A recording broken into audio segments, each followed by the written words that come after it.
Manchester United are still being linked with Tchouaméni, Baleba, Koné, and now even Ollie Watkins is coming into the conversation. But with Santos and Tielemans arriving largely unnoticed, is Manchester United's next midfield target still hidden? As usual, get involved in the comments section, smash that like button, and make sure you have your say on today's video.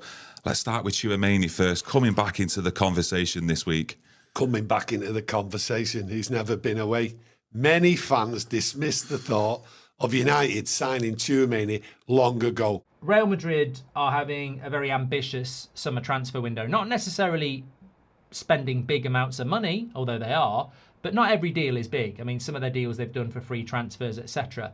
Rodri to Real Madrid would be a starter, and that would logically push Tchouaméni to the bench. However, Real Madrid and Jose Mourinho at this moment do not want to sell Tchouaméni, and he is happy in Madrid.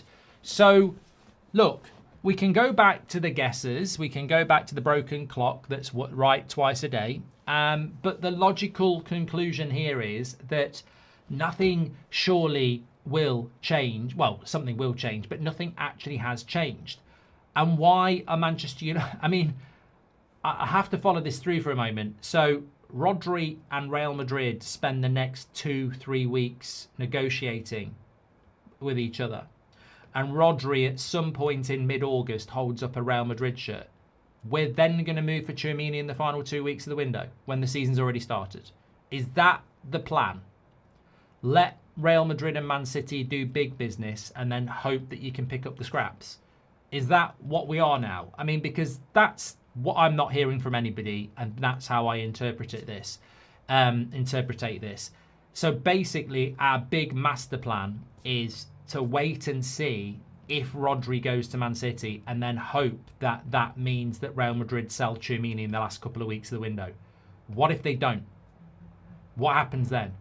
So I think this is a flawed plan by Man United. It wouldn't surprise me if that was their plan, by the way, but I think it's a flawed plan. And also, it's a very risky plan as well, because there are deals you can move on at the moment. For example, Koné. There are things that United could be doing at the moment, Alex Scott. To wait and see is a very dangerous game. And also, what factually remains on this is that, yes, Rodri could be heading to Real Madrid. And yes, people will logically say that that leads to a better chance of us signing Tchouaméni, which potentially it does. But that new contract is there. He does want to stay there. Jose Mourinho does want to keep him. He would have to put a transfer request in, or Real Madrid would have to put him on the transfer list. The price would be high, the wages would be high, and United probably wouldn't want to pay that anyway. So I retract from the excitement of this and allow all of you to get excited, and I say I find this a bit of a waste of time. If it leads to something in the next few weeks, I believe he's a good player, but if this was the strategy all summer, is it not reminiscent of Frankie de Jong? Not word for word, but did we not do the... I mean, look, we were literally talking about another brilliant 8 o'clock show last night, but we were literally talking about this, how the Carrick summer transfer window feels very much like Mourinho's last window where he wasn't backed, or Moyes' first summer where he wasn't backed. There's always seems to be this cycle of repetition, and Carrick himself is a repetition of Ollie. It's virtually, paint by numbers, the same story. Sack a Portuguese manager, bring in an interim ex-player, and then give him the job. United just keep making the same mistakes. But this Tchouaméni story, if it continues not like this without us signing a third midfielder, reminds me a lot of Frankie de Jong, where you spend all summer obsessed with a dream target who doesn't actually want to come. And then at the end of the summer, you end up doing something desperate. And what we ended up doing desperately that summer was spend £130 million right at the end of the window when the season had already started and the new signings missed pre-season. I think that this, at some point you do have to learn from your mistakes. I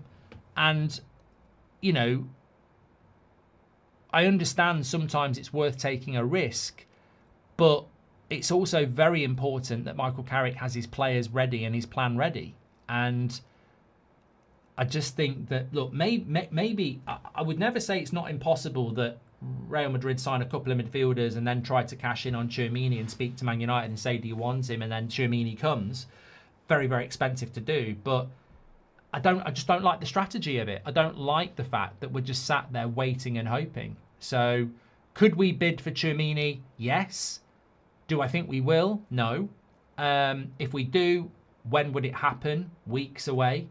And is that a good strategic plan for a transfer window that's not been very good so far? Look, I don't know. Let's talk to you about something you know more about then. Firstly, this whole FIFA shares thing. When that broke yesterday, what did you make of all that? It's typical, I think, of many actions that we've seen from large organisations in the last 5 or 10 years. It's not surprising anymore, some of the things we saw in the World Cup. You're trying to paint a picture always that's positive about football because there's so much to love and there are great games, but then you see some of the things that happen from a governance perspective and from a leadership perspective, and it falls well short of the standards that, to be fair, football fans would expect and anybody would want for the game. I want to ask you as well about Chelsea. There's obviously a notable shift now in transfer policy. For years they've just been bringing younger players. Interest in Jordan Henderson, and they've now confirmed a deal for Danny Welbeck. This is a big shift for Chelsea.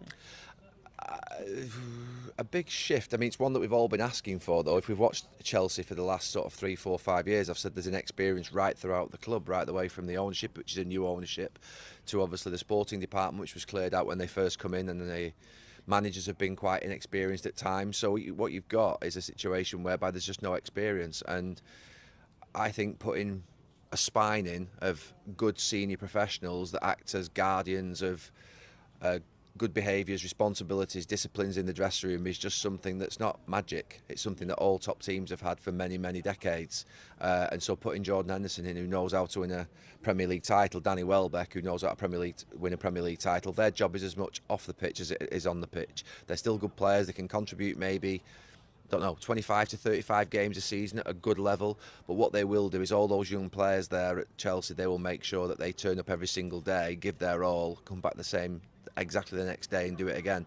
And that's been a problem. I don't think the young players at Chelsea have had any particular guidance or leadership around them on the pitch or off the pitch. They've now got people who can do that and know how to get around the block. Some move for Danny Welbeck at this stage of his career. Yeah, and I said 10 years ago that Manchester United should never have sold Danny Welbeck. He's gone away and done brilliantly well. He's coming into a sort of what would be a little cameo at the end of his career as well, but he's a fantastic player. Worked with him obviously as a teammate, worked with him obviously with England as a coach. He was fantastic for England, and he's been good in the Premier League as well. So yeah, it's a good move for Chelsea, and it gives them a real option up front. Just one final one very quickly. It looks as if Vinicius Junior will now stay at Real Madrid, but superstars like that are what we want to see in the Premier League, and I think Arsenal were hopeful they might be able to do something. Yeah, I just saw the rumour. I didn't know how much truth there was in it. Obviously, it would have been a spectacular signing, but yeah, I'm not surprised that he would stay in Madrid.